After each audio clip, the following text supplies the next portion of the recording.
Bonjour à tous et à toutes, très heureux de vous retrouver de nouveau cette semaine pour un Dvar Torah. On va ensemble, j'espère, réfléchir et méditer sur un sujet qui, je l'espère, vous aidera au courant de votre vie.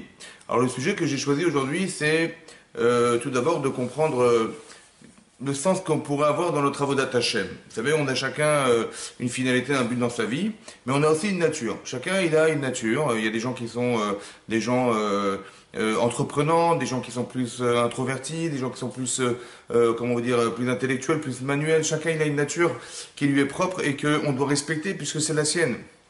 Et donc la Torah nous dit, dans l'exemple que la Torah nous rapporte ici, par exemple dans cette paracha, dans la paracha de Vayera, on nous dit qu'Avraham Avinu, c'est un homme de chesed. Voilà, et cette nature à lui, son but, sûrement son but, c'est de faire du chesed, c'est-à-dire d'être bienveillant vis-à-vis des personnes. Et Avraham Avinu, il est prêt à mettre, on va dire, sa santé en jeu, puisque après qu'il ait fait la Brit Mila, après que Hachem ait fait sortir une chaleur torride, comme dit Rashi, que le soleil est sorti de son enveloppe, c'est-à-dire qu'il a fait une chaleur très très très importante. Et donc Avraham, il est dans cette difficulté de devoir accomplir cette mitzvah d'hospitalité, tout en sachant que il est en souffrance corporelle et en souffrance physique aussi, qui est notamment due au fait de la chaleur. Et donc on apprend ici qu'il y a de l'intensité que peut avoir la mitzvah pour Avraham Avinu, la mitzvah qui est de recevoir des gens à la maison. Il a cette telle envie que même quand il est en difficulté physique, parce qu'il vient de faire la Brit Mila, on est au bout de ces 3 jours, le moment le plus douloureux, il court vers des personnes qui pensent être des hommes alors que ce sont des anges, et il court vers eux et il veut absolument les recevoir. Il leur dit: je vais vous donner un petit peu d'eau, un petit peu à manger, mais finalement il leur prépare un repas extraordinaire. De langue de veau, chacun il a égorgé des veaux, il a pris pas le veau mais la langue, pour vous dire combien il avait envie de faire de l'hospitalité. Mais on se rend compte en fait dans l'histoire d'Abraham, et je pense que c'est vrai pour chacun d'entre nous, on a tous une nature. Alors il faut bien distinguer entre la nature humaine et le Yetzer. Vous savez qu'Hachem a créé 2 anges qui sont le Yetzer Hatov et le Yetzer Hara. On a 2 tendances qui sont des anges en fait, ils sont le Yetzer Hatov et le Yetzer Hara, mais indépendamment de ça, on a une nature. Et il ne faut pas mélanger les 2 notions. Il y a chacun une nature qui est due à ce qu'on nous sommes. Vous voyez, quelqu'un il peut être, par exemple, très coléreux de nature, il peut être, comment dire, très chaud de nature, très violent de nature, ou bien très calme de nature, très posé de nature. Ça, c'est la nature de la personne. Ça n'a rien à voir avec la tendance du Yetzer Hara. C'est la tendance naturelle humaine. Et donc d'expliquer qu'il y a des gens qui ont une tendance à se tourner vers les autres. Et cette tendance-là, c'est celle d'Avraham Avinu, il est tourné vers les autres, qui n'a rien à voir avec son Yetzer Hatov, qu'il a dû construire, qui le pousse comment dire, à s'associer à cette nature, qui est nature positive.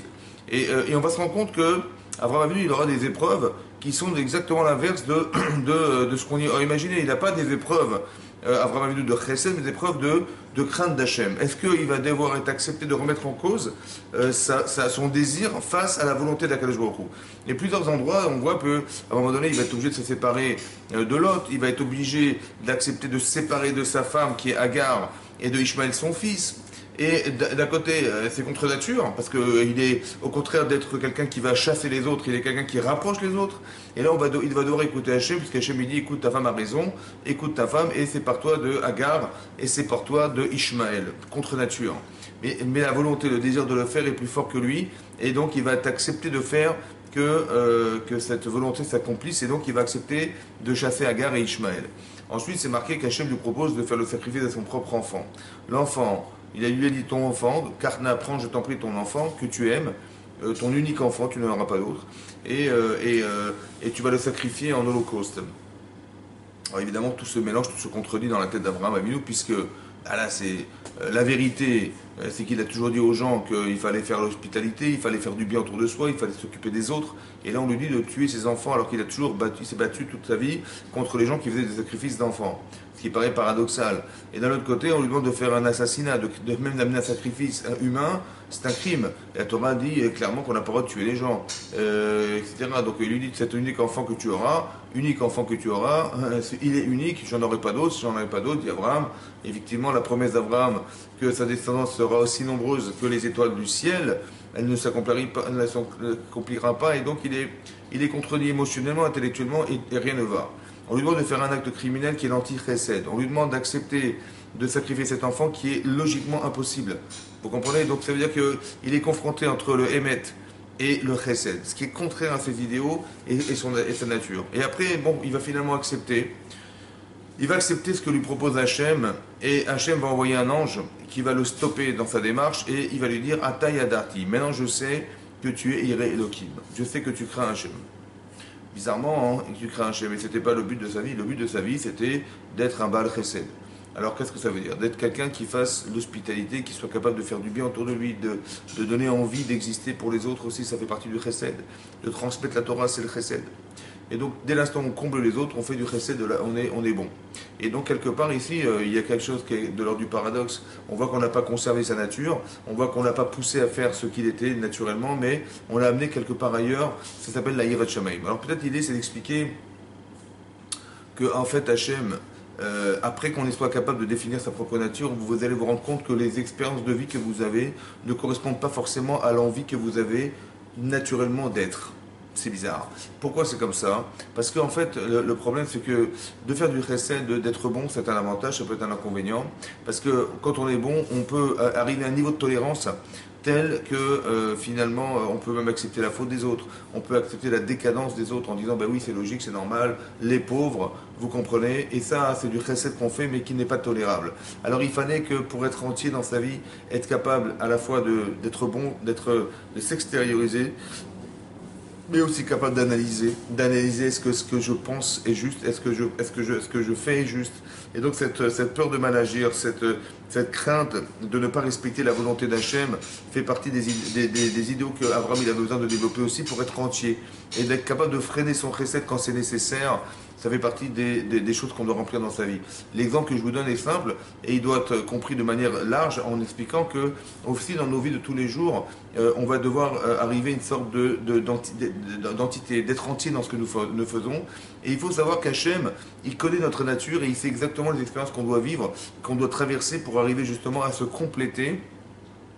Non pas d'en combler ce que nous sommes, mais de compléter ce que nous sommes. C'est-à-dire de faire en sorte que si on a une nature qui est portée vers l'introspection, la remise en question, alors on va être confronté à vouloir faire du chesed. Ça veut dire qu'on va vous proposer des situations où il faut aider les uns les autres, rendre service à l'un à l'autre, et ça c'est contraire à sa nature, mais en vérité c'est le complément de ce qui nous manque. Autant que quelqu'un qui est très extériorisé et qui est porté vers les autres, on va lui demander d'avoir de la crainte, de réfléchir sur soi-même, de sa condition, de réfléchir sur ses pensées, ses remises en cause au niveau comportemental, et ça fait partie de la Avodat Hashem. Si on travaille sur les deux domaines, alors on est entier. Si on travaille que sur un seul domaine, on risque de tomber dans le piège. C'est peut-être pour ça qu'on dit Eloké Abraham, Eloké Yitzhak, Eloké Yaakov. C'est-à-dire c'est pas qu'il y a trois dieux, c'est qu'il y a trois facettes qu'Hachem développe en nous à travers le fait qu'on soit issu de Avraham, Yitzhak et Yaakov. On a tous en nous quelque chose qui s'appelle le chesed. On a tous en nous cette volonté de faire du bien autour de nous. On est rachmanim, on a pitié des autres, mais on est aussi capable de pouvoir faire qu'on puisse se retenir des fois quand c'est nécessaire pour écouter la volonté d'Hachem. Parce que d'écouter Hachem, c'est quelquefois de faire abstraction de ses intérêts personnels pour lui. Comme ici, dans l'exemple que je vous ai donné, Avraham Avinu, il va devoir se séparer de Lot, c'est contraire à sa nature. Devoir séparer de Hagar et de son fils Ishmaël, c'est contraire à sa nature. Et donc de faire des choses qui soient contraires à soi-même, c'est nécessaire lorsque c'est dans l'intérêt de la volonté d'Hachem, et c'est comme ça qu'on se réalise. C'est comme ça qu'on rend aux actes éternels, c'est de cette manière qu'on fait le Kiddush Hachem, qu'Hachem espérait qu'il soit, parce qu'on est capable à la fois de donner et à la fois de réfléchir et de remettre en cause cette volonté d'agir autour de soi. Voilà, donc c'est ce message que je voulais vous passer, d'être entier dans nos actes et entier dans nos esprits, et ça c'est à travers le fait qu'on a une nature et qu'Hachem la complète à travers les événements qu'on vit au jour le jour. Voilà, je vous remercie beaucoup de m'avoir écouté, je vous souhaite Shabbat Shalom et à très bientôt, au revoir. Torah Box, c'est une véritable yeshiva en ligne qui va vous permettre d'étudier les textes de référence dans les mots Talmud, Livre des prophètes, Chassidut, Moussar, Pensée juive, Halakha. Des dizaines d'œuvres disponibles avec pour chacune d'elles un enseignement adapté. En un seul clic, où que vous soyez, à n'importe quelle heure du jour ou de la nuit. Étudiez enfin tous les sujets que vous avez toujours rêvé d'approfondir. Alors, travailler le Gan, c'est la source des livrets Torah, c'est travailler les paroles de l'étude de la Torah. Et c'est quoi